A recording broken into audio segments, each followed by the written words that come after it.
Hello hi, ഞാൻ ഉണ്ണികൃഷ്ണനാണ്. ഇത് പൊരിച്ച പാൽക്കട്ടി എന്ന് പറയും, അതായത് ഫ്രൈഡ് മിൽക്ക്. തിരുവനന്തപുരത്ത് ആദ്യമായിട്ടാണ് തോന്നുന്നത് ലോഞ്ച് ചെയ്തിട്ടുള്ളത്. എനിക്കറിയില്ല, ഞാൻ ഇതിനു മുമ്പ് കഴിച്ചിട്ടില്ല. ആദ്യമായിട്ടാണ് ട്രൈ ചെയ്യുന്നത് കേട്ടോ. നല്ല സോഫ്റ്റായിട്ടുള്ള പാലിൻ്റെ കട്ടിയാണ്.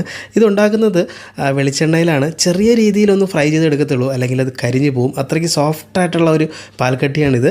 ഇതിൻ്റെ വില വരുന്നത് 35 രൂപയാണ്. ഇതൊരു തമിഴ്നാട് ഡിഷ് എന്നാണ് എനിക്ക് തോന്നുന്നത് കേട്ടോ. എന്നുവെച്ചാൽ മുമ്പെങ്കിലും ഇത് കണ്ടിട്ടില്ല. തിരുവനന്തപുരത്ത് പുതുതായിട്ട് വന്നിട്ടുള്ള ഒരു വെജിറ്റേറിയൻ റെസ്റ്റോറൻറ്റിലാണ് അവരിത് സർവ് ചെയ്യുന്നത്. ഇത് ചൂടോടുകൂടി തന്നെ കഴിക്കണം കേട്ടോ, എങ്കിൽ അതിൻ്റെ ടേസ്റ്റ് നമുക്ക് അറിയാൻ പറ്റത്തുള്ളൂ. അതുമല്ല, അവർ മേക്ക് ചെയ്ത് വയ്ക്കാറുമില്ല. ഓർഡറിനനുസരിച്ച് മാത്രമേ അവർ ഈ ഒരു പാൽക്കട്ടി പൊരിച്ചെടുക്കാറുള്ളൂ. അപ്പോൾ ഞാൻ ആദ്യമായിട്ടൊന്ന് ട്രൈ ചെയ്ത കേട്ടോ. നല്ല രുചിയാണ്. അധികം മധുരമൊന്നുമില്ല, എങ്കിലും ഒരു വെണ്ണ നമ്മൾ പൊരിച്ച് കഴിക്കും പോലെയുണ്ട്. ഇതിൻ്റെ ഇൻഗ്രീഡിയൻസ് ചോദിച്ചപ്പോൾ അവർ അതിനെപ്പറ്റി ഒന്നും പറഞ്ഞില്ല, അത് സീക്രട്ട് എന്നാണ് പറഞ്ഞത്. ഇത് കിട്ടുന്നത് നമ്മുടെ തിരുവനന്തപുരം ഇൻഫോസിസിൻ്റെ അടുത്തുള്ള ചായക്കാരയിലാണ്. അപ്പോൾ നിങ്ങൾ ഇത് പോകുമ്പം ജസ്റ്റ് ഒന്ന് ട്രൈ ചെയ്ത് നോക്കണം.